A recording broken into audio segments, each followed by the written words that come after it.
welcome the respected chairperson, the speakers, and the wonderful aspirers of knowledge out here in the audience. Welcome one and all. We welcome all of you to the Oncology Symposium of the 21st Incofyra. It is a matter of great honor for me to introduce you all to the chairperson of today's session, Dr. Vijayalakshmi Deshmane. She is considered to be India's foremost cancer expert with more successful surgeries and numerous awareness camps to her credit. She serves as the Vice President of Karnataka Cancer Society. She has also worked as in the Kidwai Institute of Oncology, Bangalore, rose in ranks and retired as the head of the department. She has also worked in Tata Memorial Hospital. In 1993, she received S-VYASA Fellowship.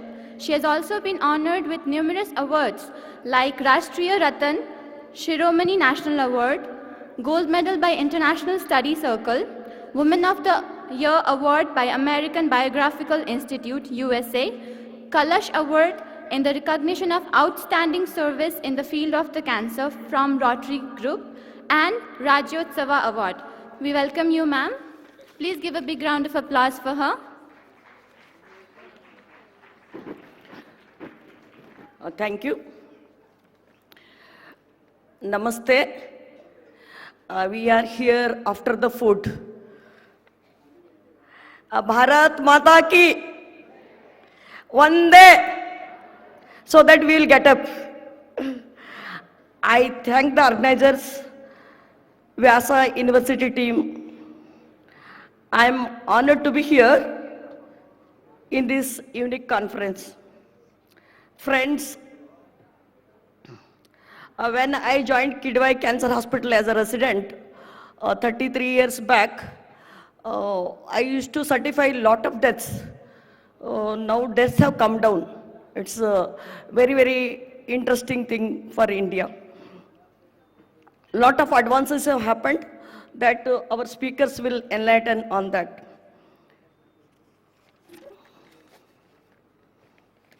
But bad news is disease is increasing. If you talk to a person for 2 minutes, you will know that that particular family has the cancer. You know, very pathetic. I lost my mother with ovarian cancer. What I feel is people affected with the family, they should contribute for the oncology as such. And we should concentrate on high-risk groups, like our family comes under high-risk group. And we should work at insurance level, because here in India we are expected to spend from our pockets. Just some time back, our government has some of the schemes for cancer. It is very, very nice. And our government is conscious about chronic diseases, and cancer is #1 killer. Like simple breast cancer, we spend so much. You can imagine a situation where there are 2-3 people in the house. One is with cancer, other one is diabetes, hypertension. What will be the cost expenditure in that given family? Because there are other things to look into. And for all these problems, Yoga University is the solution. That is what I feel. And friends, all the great leaders, they say, whatever may be the research, it should reach the common man. That is what is happening in Yoga University.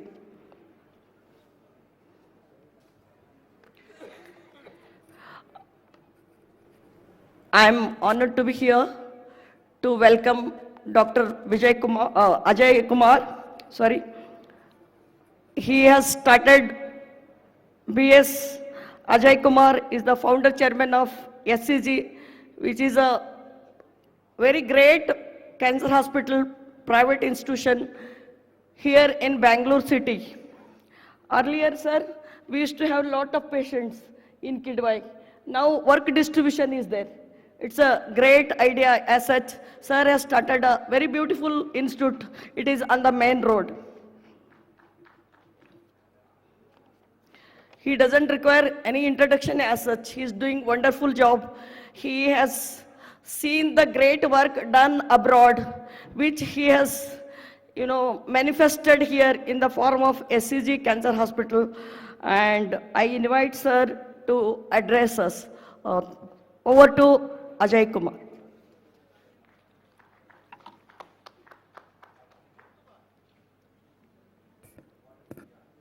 Thank you, Dr. Lakshmi. Thank you very much.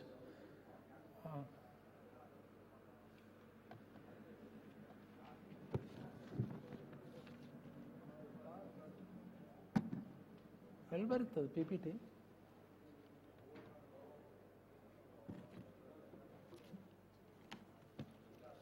The PPT visible now? ಎಲ್ಲಿ ಬರುತ್ತೆ PPT?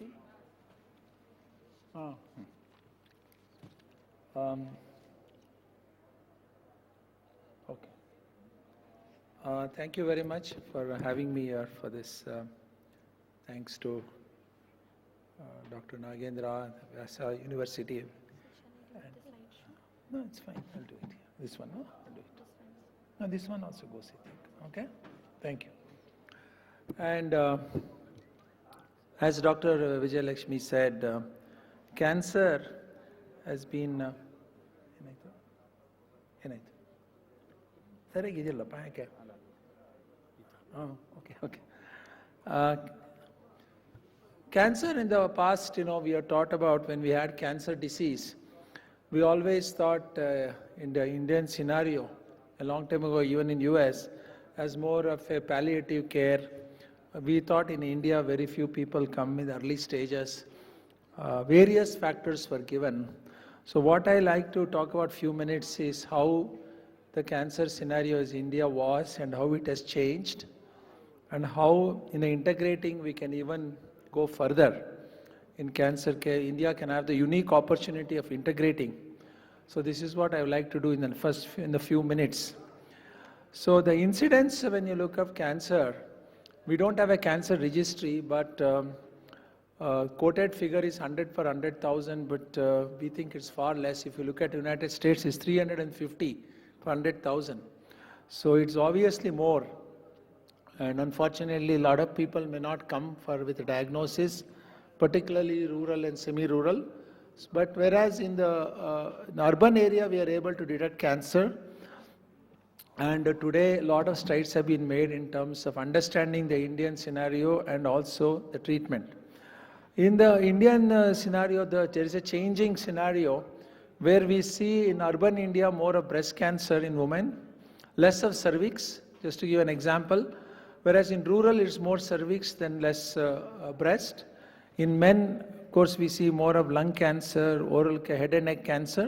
But again, head and neck cancer is becoming less in urban area, where in certain areas of India, it is very prevalent. So what we have to be concerned about for the future is certain increase in lifestyle disease related cancer like breast cancer, colon cancer, lung cancer, which can increase significantly and follow the West. So like 1 in 100 may become 1 in 100 in 100,000 may become 350 and 100,000 like we see in the West. So that is the greatest challenge and concern we have, and how to not only prevent cancer, how to detect early, and what are the treatments, and how India is gearing up to the massive increase in the number of cancer patients. This is what we ought to be concerned about. So when you look at the decade of cancer care in India, in the year 2000, we had about 60 centers. We had in cancer care, there are 3 modalities of treatment: radiation, surgery, chemotherapy, or medical oncology part. Unfortunately in India for a long time we used cobalt therapy, and even today we do, with the belief that cobalt therapy is okay for poor people. And what I would like to show here is any form of inferior therapy causes more damage to the poor people, and the poor people unfortunately end up suffering more. The question is it right to compromise the treatment just because they are poor, or should we do the right treatment the first time? In the life cycle of the patient, actually it may be less expensive for the patient if they get the right treatment the very first time. So we believe using equipments like high-end technology, like high-end linear accelerators, is the answer to across India. And I will show you in the next few slides how it has been done, how it can be even improved further. At that time, we had only less than 10 linear accelerators, whereas we believe there is one linear accelerator required for 1 million, so we required nearly 1,500. And the less than 500 oncologists at that time. Today, if you look at on the other side now, we have nearly 300 centers, 47 dedicated centers. And HCG itself, under our group, we have nearly 27 centers totally. And the RCC has about 27 centers, which is the government regional cancer centers. Today we have, actually this 262 is now increased to over 300 linear accelerators, 1,500 oncologists. So the quality now, what was based before on low economics, quality in terms of pain control has changed into, at least in urban areas. And when you look at urban area, urban population is 350 plus, which is equal to United States or Europe. That itself is a mammoth job when you take care of that huge population. So treatment is based on quality of care, organ preservation, function, like for example, should we be doing mastectomy, removal of the breast, should we be doing removal of the larynx? We don't believe these kind of procedures are needed anymore, amputations. So quality of care instead of pain control, now it has become more in terms of preserving the organs, making them normal human beings, go back to the society and productive in society. So these are all the things which has changed. So when you look at the historical perspective, as I said, because cure was not possible, a lot of times we use the word palliation, but unfortunately cure is not possible in even diabetes or blood pressure. So all of these come under lifestyle diseases.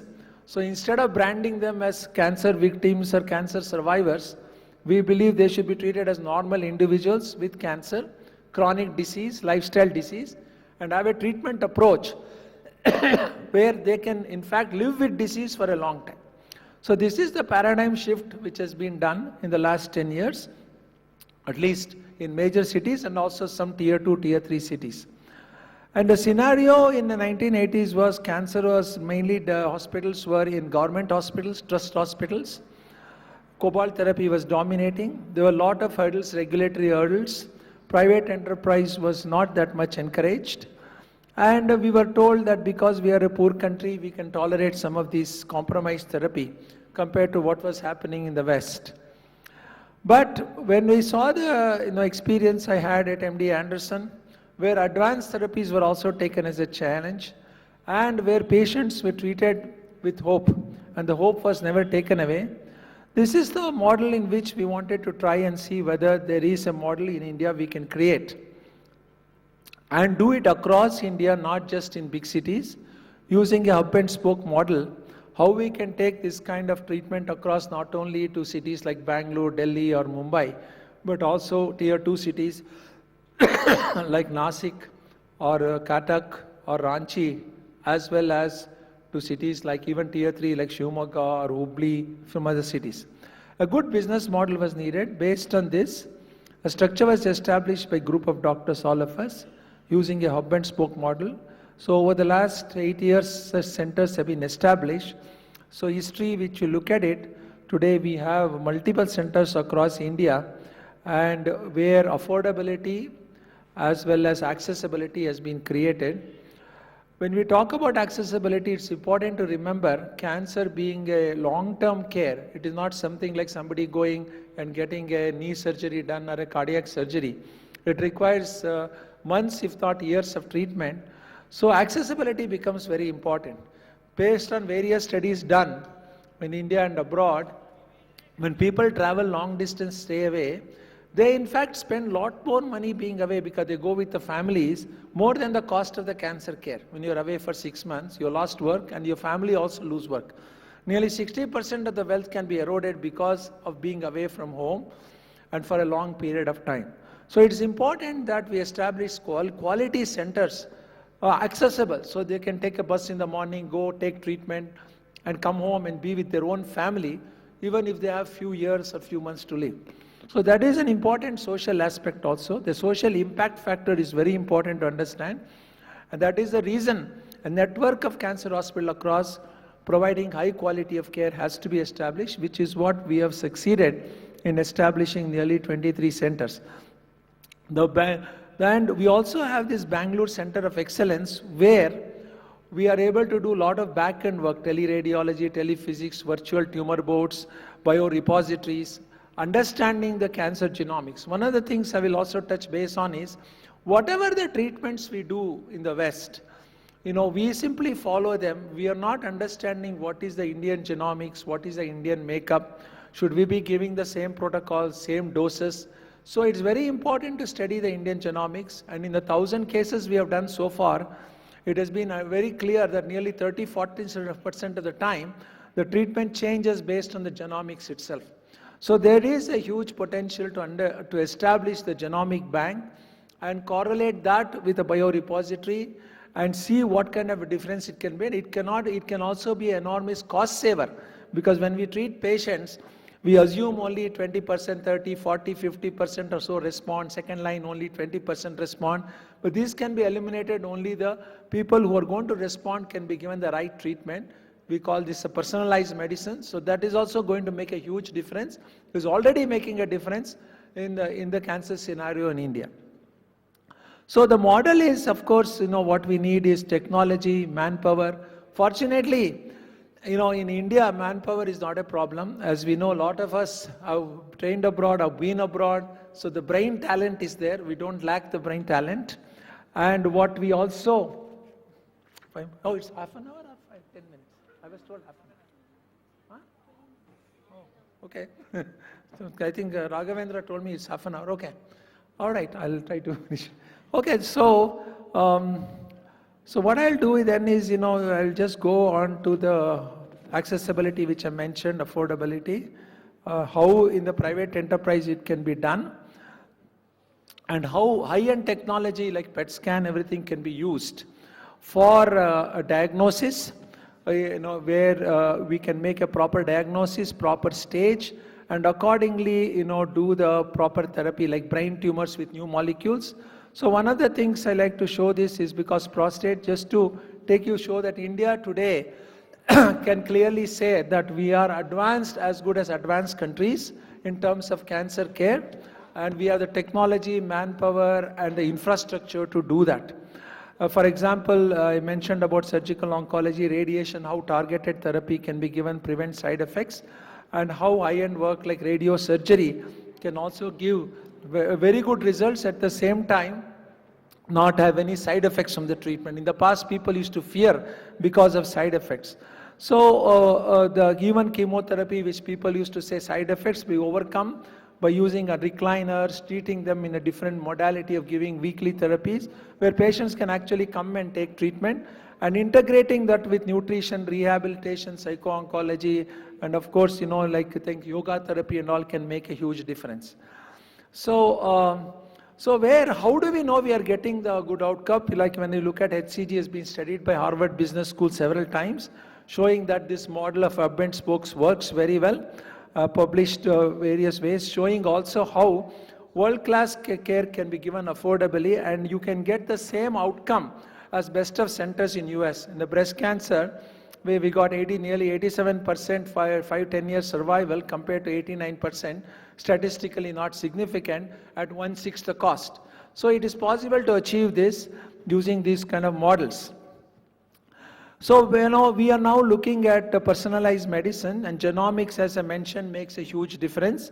Next generation molecular testing, we can identify which patients are likely to get cancer, or if they have cancer, what is the actionable gene, and what is the proper treatment based on that. So we have studied nearly 400 cases as of last year, where a significant number of times there has been a change in the approach. So obviously, we have also integrated various therapy, worked with the Yoga Kendra here, and published quite a few reports with Dr. Raghavendra here, who has done that, along with our HCG and working with the Yoga Kendra here, where it has made a big difference in the outcome itself and also the well-being of the person. So personalized therapy using multidisciplinary approach is the treatment for the future, whereas physical activity, as we know, obesity is one of the causes of cancer. How we do that, how we do perform this thing, how we make sure the patients are taught in various aspects in a programmed and continuous way will make a huge difference in the outcome. Positive approach, yoga therapy, using exercise, physical activity, research in these areas. We are now established a combined research with Yoga University also, with Ayurveda University, to see how we can develop models for future treatment integrating all these aspects. So lifestyle and cancer survivorship becomes a major part.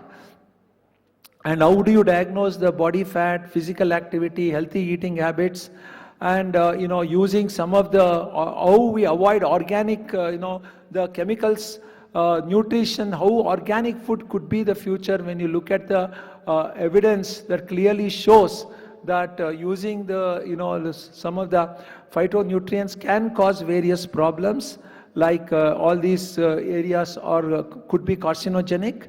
Unfortunately, it's not easy to establish this because it takes decades to get to know whether this is really causative factor or not.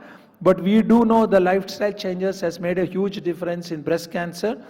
Fat is an important part, exposure to pollution, environmental issues, very clearly indicating thus do play a major part in people who are likely to get cancer.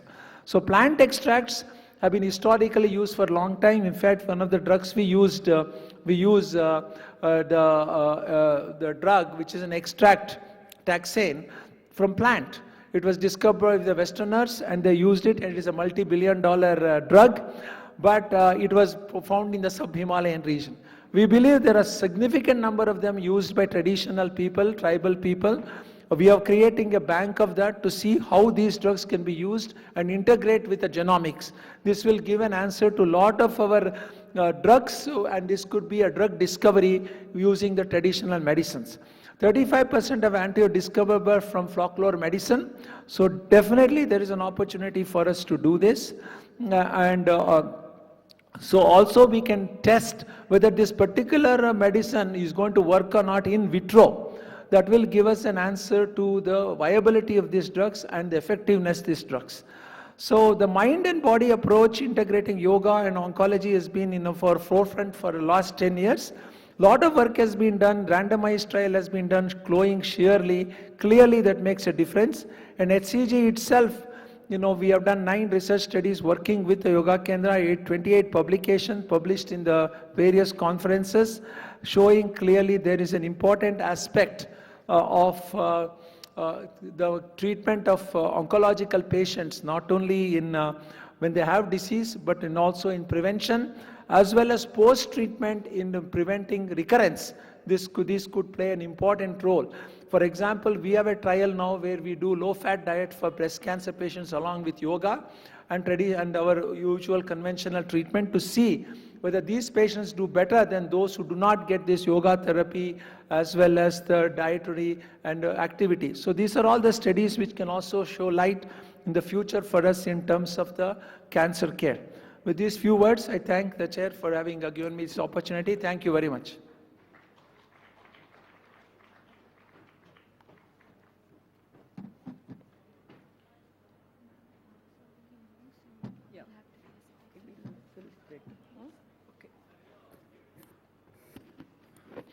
Thank you, sir, for your wonderful talk.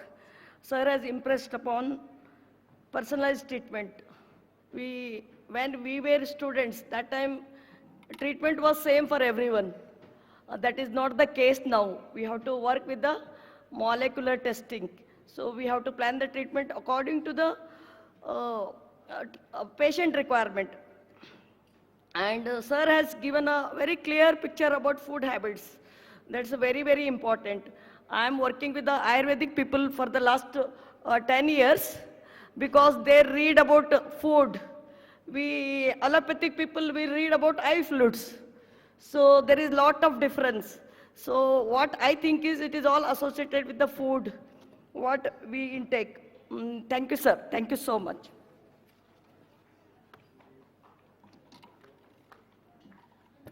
Thank you, ma'am. Now I would like to request Dr. Vijayalakshmi ma'am to felicitate Dr. Ajay Kumar sir.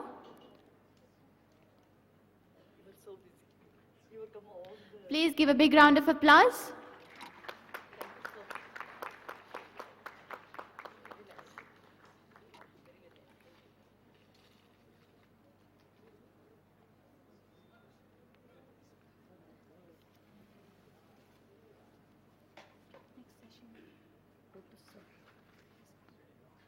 The next session.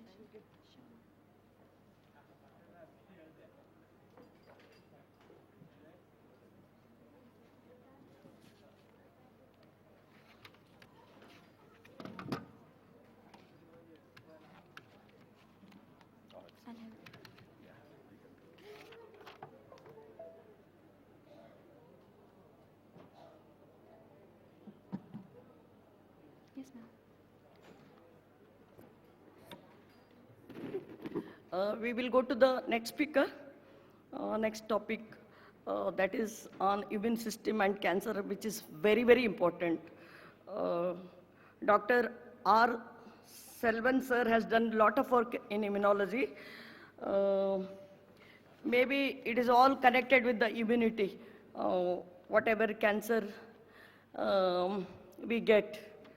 I invite Sir Dr. R. Selvan to address us. Thank you, sir.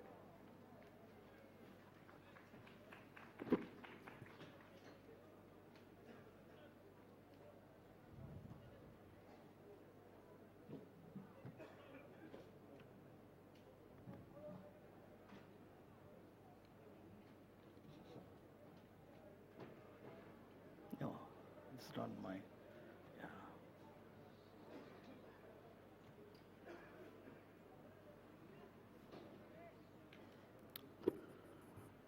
At the outset, I'd like to thank Guruji, Dr. Nagendra ji, and Dr. Nagaratna ji, and also Dr. Raghavendra Bhatt for inviting me to. I think they given me a topic to talk about, which is very dear to me. In fact, what I will be sharing is how the immune system and cancer, and then the relationship and the alteration occurs. Going back and forth. In the last couple of days, some of the aspects was emphasized here was integrated approach. And I would shed some light on through our own work. And most of the work I'm going to quote is from my own work, in fact. And then personalized approach, which again, Ayurveda, everybody talks about. Even modern medicine, we can do personalized approach. And then, as Dr. Hegde emphasized very beautifully, if you take care of the immune systems, everything is taken care of in our body. I think that should be the centralized approach we should be making. Conventionally, people thought this immune system is just a different system. But it is most of custodial system. How can they be both ways? It's like immune systems like a water. If you put them in a model, it will fit anywhere. For example, immune system first primordial function is to regulate cells in the body, either the endocrine or homeostasis. That's very important to remove that stress and many angle so that it create a homeostasis, creating a different system so that it can fight against infectious diseases or cancer cells, which abnormal cells, which grows in your body. And also some of the cells, immune cells, they can do other functions too. Like for example, one of the cells called macrophages. I'm sorry, some of the technical word I use because I'm an experimental biologist, and please pardon me for that. This is cells, very important cells. When some antigen invading in your body, this they engulf and they show it to the immune cells, the white blood cells, those that they are trained so that to fight against it. But the same cell can do thermoregulation as well. Look at the dynamic role the immune system is playing in your body. And also it's not a static cells. And they're all malleable. For example, the same cell, helper cells, can become regulatory cells. Depends upon the condition they are in. Particular example is there is interleukin 10 is a factor, or transforming growth factor beta, which can convert them from helper to the regulatory cells. Look at the fluidity occurs according to the situations. And this should be bear in our mind when you're doing therapeutic approaches.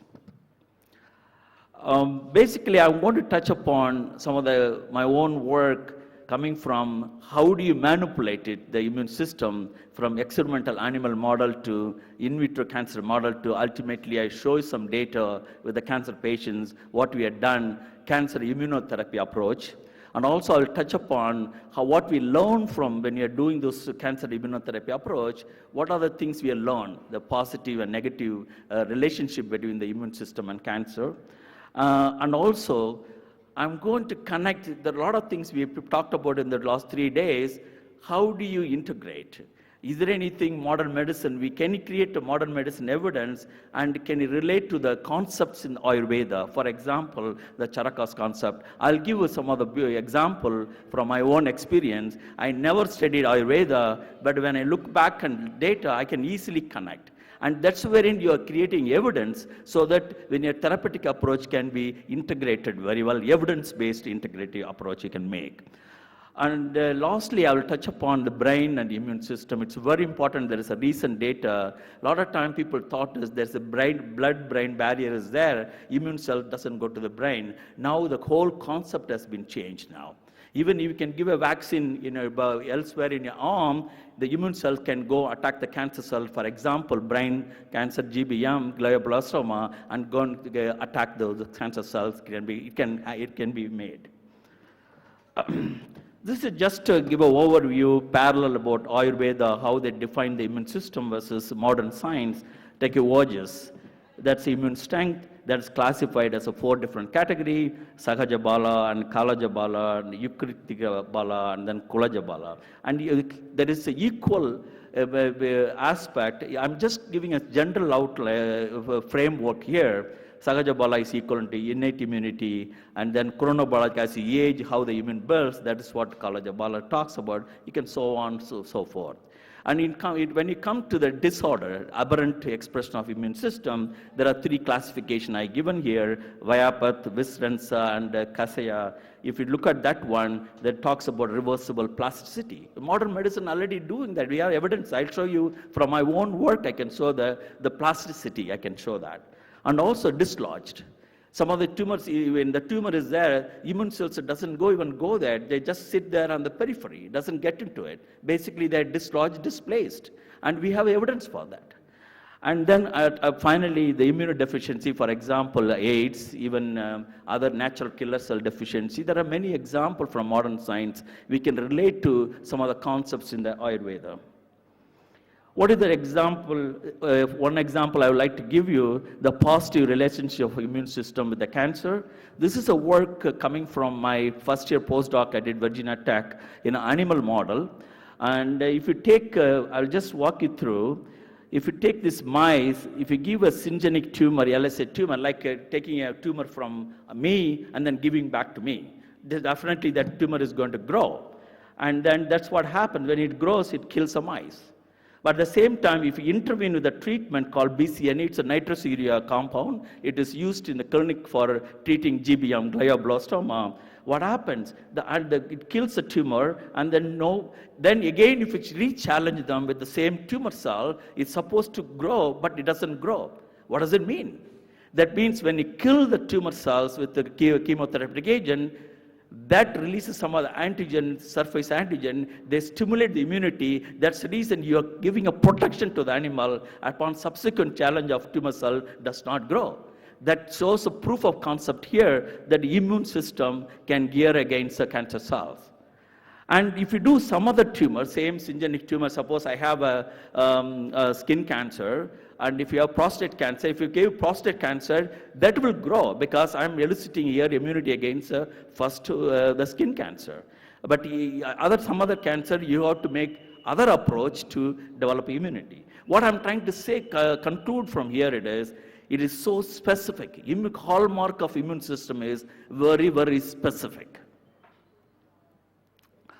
I'm going to skip this one. In order to achieve that one, there are certain key factors you need to undergo. That is not the, I don't want to dwell much on that. It's so mechanistic angle.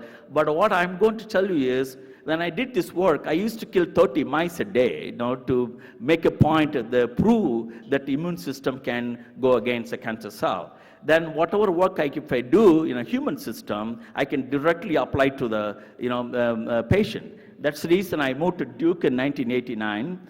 And there I started working on cancer immunotherapy in a human model. That led to work on melanoma. It's quite prevalent, it's especially for fair-skinned people. It's quite prevalent in US and other Western world, Europe and then Australia.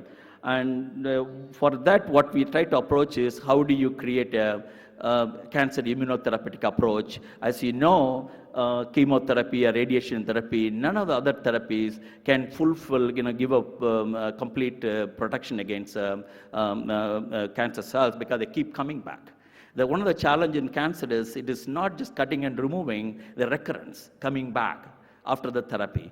And that's where in immune system, cancer immunotherapy can gear specific attack so that they don't come back. How are you approaching it? In general, there are two types of approach. Vaccine therapy, like HPV, we talked about in the morning, preventive, and also therapeutic is a tumor-derived. And also you can take out those immune cells, you can grow them in the large number, and then you give back to the patient. That's called adaptive or passive immunotherapy. What basically we have done is, in this one, we have taken the tumor cells in a multiple way you can manipulate in vitro, and then if you give it to the body, the potent antigen presenting cells, so-called the macrophage I mentioned earlier, they go and stimulate the white blood cells, either T cells or B cells. They produce antibody, or T cell can directly attack. That's why it can cause cell death. This is a evidence-based approach in modern medicine.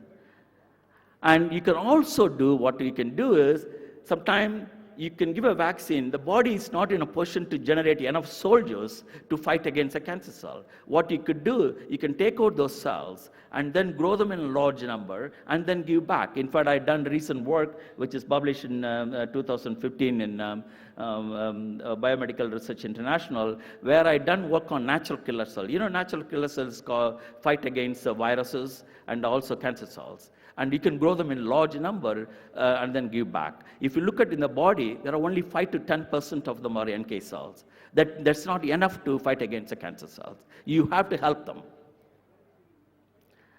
Then we make a personalized. Where do you have to make a personalized approach? As in Ayurveda, you talk about dosas and other things you approach. Here, we study the tumor cells, like Dr. Ajay Kumar mentioned about gene sequencing to identify which cancer cells particular patient can be given. We also look at the tumor cells. What are the heterogeneity? I'll give some data on that. And heterogeneity is a hallmark of cancer.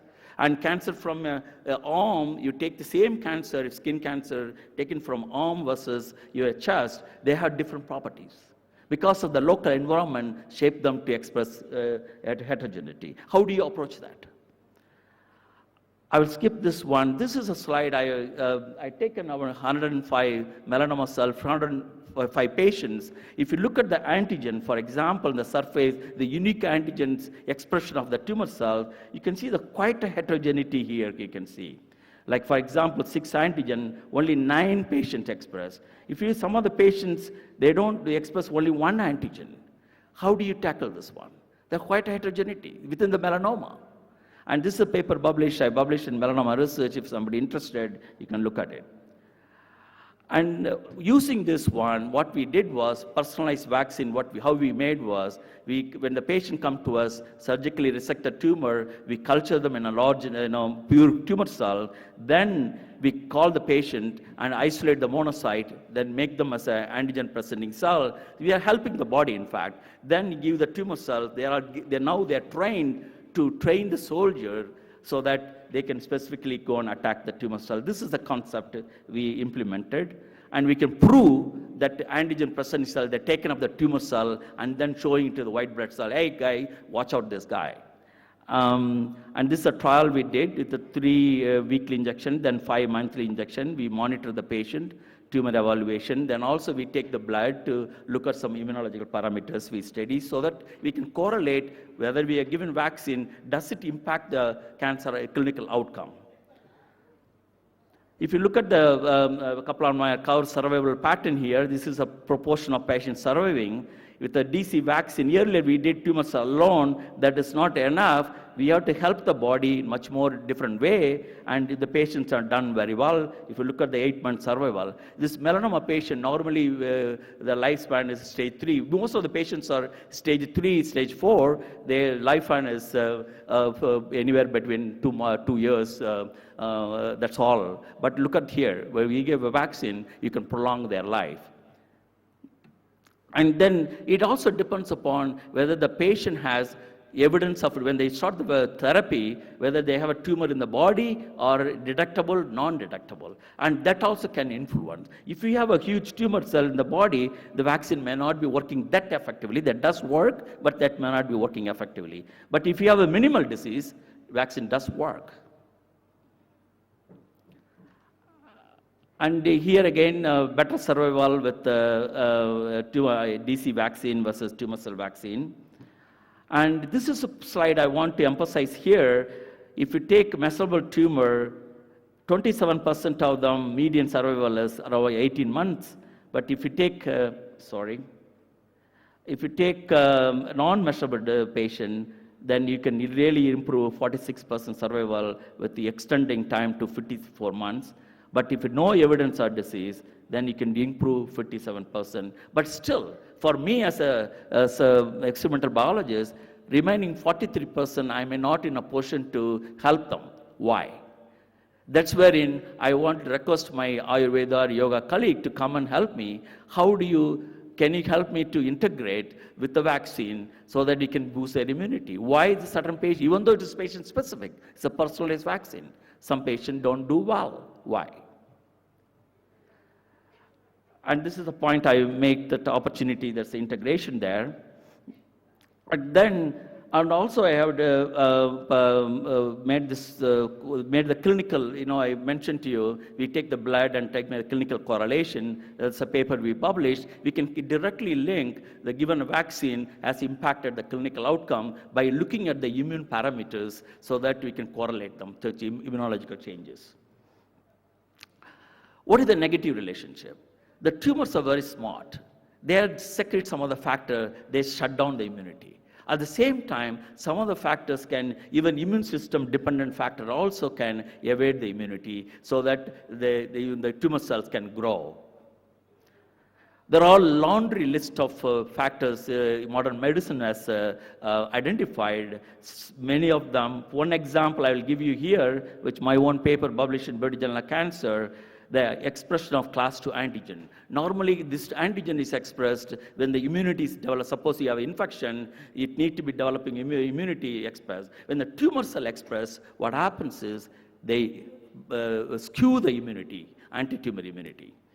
And another work I had done, TJ beta, for example, Dr. Ajay Kumar mentioned about they see a lot of esophageal cancer, squamous cell carcinoma. They express a lot of this immunosuppressive factor that can shut down the immunity.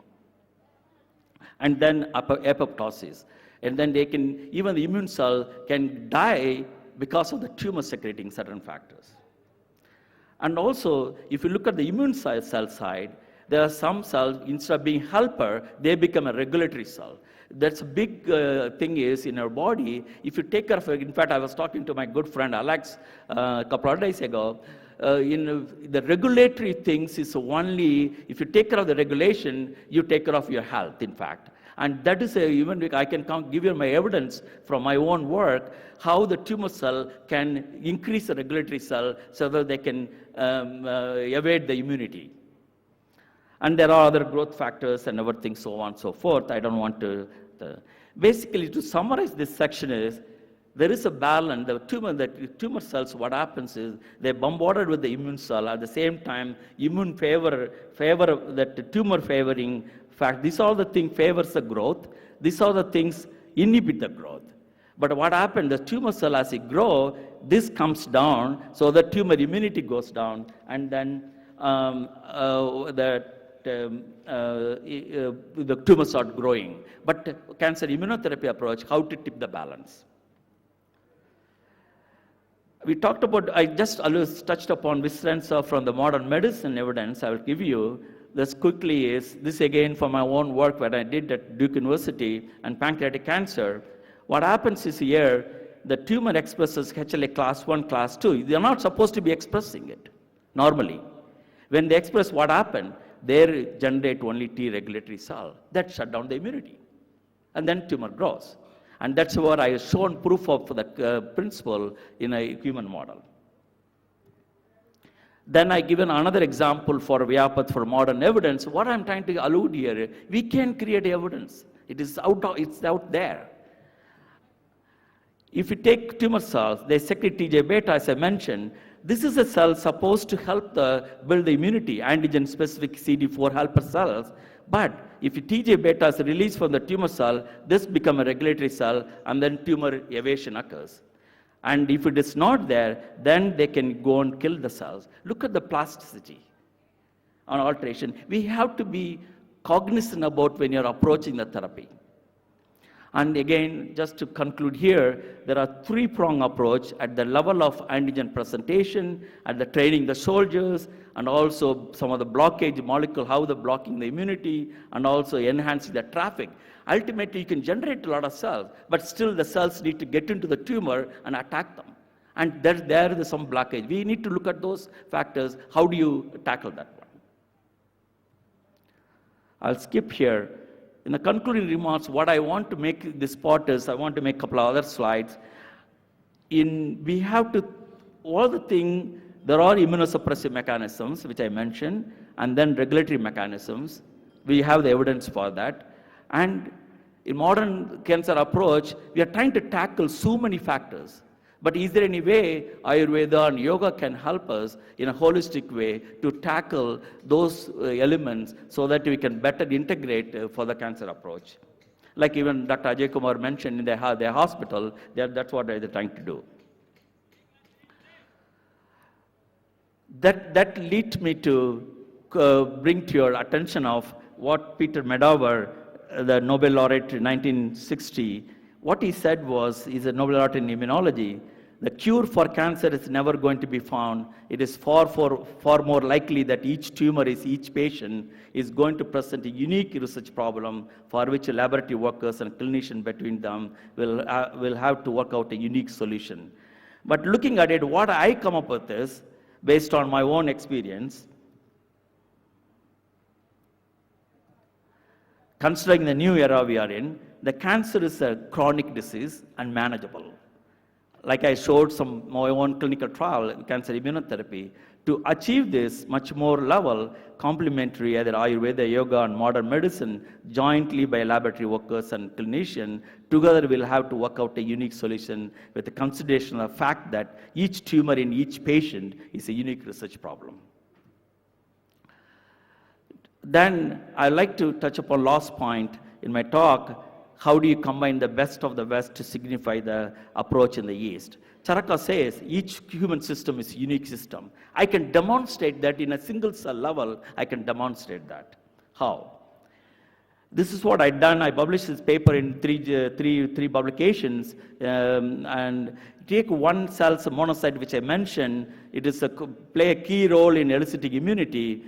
But if you do a three different signal, immunoglobulin or toxin, lipopolysaccharide, endopathic toxin, and then through endogenous mechanism, you can induce certain factor like a chemotactic factor, which can bring the tumor T cells or immune cells into the tumor belt. And but if you block this endogenous factor, it doesn't elicit at all. But that is in a fresh monocyte. In the same thing, if you take the cultured monocyte, that I allude to the aging monocyte, that doesn't respond to that IgG or LPS. These two, the aged monocyte don't respond to that, but they respond to only the combination of factor. Look at even the same cell can behave in a different environment. And that's what I'm trying to allude here. We need to be cognizant. There is evidence there clearly demonstrating into the situation, microenvironment can determine how the cell can dictate its function. In fact, that is adding the strength to the Charaka's thing. The last point is the brain and the immune system. what we earlier thought is, in the same decade, humanity can take credit for having a robot on the surface of Mars. We also located an anatomical feature hiding out in our own brains. In stunning discovery, what they've shown is, and next slide I'll show, see, look at here. This is what the earlier picture used to be. Now there is a lymphatic system connected to the brain, and then there is a connection between brain and then your immune system. What that gives opportunity for, in fact, now no wonder yoga therapy would work very well for Alzheimer's, Parkinson, and then many other angles. In fact, even for cancer, Keith Black from California has demonstrated when you give a vaccine here, the immune cells go into the brain, attack the GBM. The last point, my own personal experiences through yoga, is I want to show here. Look at when you age, if you look at the 58-year-old male with non-yoga male, that's the expression, lower expression, that shows a diminishing immunity as you age. Look at my own self. I experiment with my own self. I've been doing yoga since 2010. Look at the number has increased. And that is equivalent to 23 or 33-year-old guy. It's around 13, a little bit closer here, a little less, but you can reverse your aging process through yoga. And this study is a very preliminary study, experimenting my own self as a guinea pig, but I like to extend this work in large enough. But to prove that point, yoga, you can reverse a lot of, make the immune cells, much more vibrant way. Nowadays, I don't get cold. Earlier, I used to get a cold, means linger for a month. Now, I don't even get a flu. I don't take even flu shots. My immune cells are in a good shape. And that I can allude strongly to the yoga, which I do daily practice, which a credit goes to S-VYASA system. The final, what I shared with you is, in everything you do, relationships matter, even in your own body. And the relationship shape the outcome, whether it is in a positive way or a negative way, as I give an example from the immune system point of view. But how do you harness it towards a thing? That's only by integrating various approaches, and it should be by quality evidence-based. I want to emphasize that because other speakers also emphasized, initially we can take a baby step. As we go along, we need to build quality. We cannot keep doing the same thing. See, a lot of people are questioning even some of the studies done here, yoga research studies. In India, everything is positive. But we have to, it can be positive, but to give evidence to it. That's what I'm into. And we have a lot of responsibility on us to do a lot of evidence-based, and it is doable. I have to thank this very important slide for me. One of the mentors, I'm in Karnataka, Dr. Ramesh Rao is from Dharwar, Shivamogga district. He was my mentor when I was in JNU. What I am now is a person who shaped me. And also I did some of the tumor immunology work in Nagarkati. He's also from Karnataka. And then Dr. Metzger, many people who really helped me to do this work. I really thank you for your attention, and thank you for the organizer for the wonderful opportunity to share some of my work. Thank you.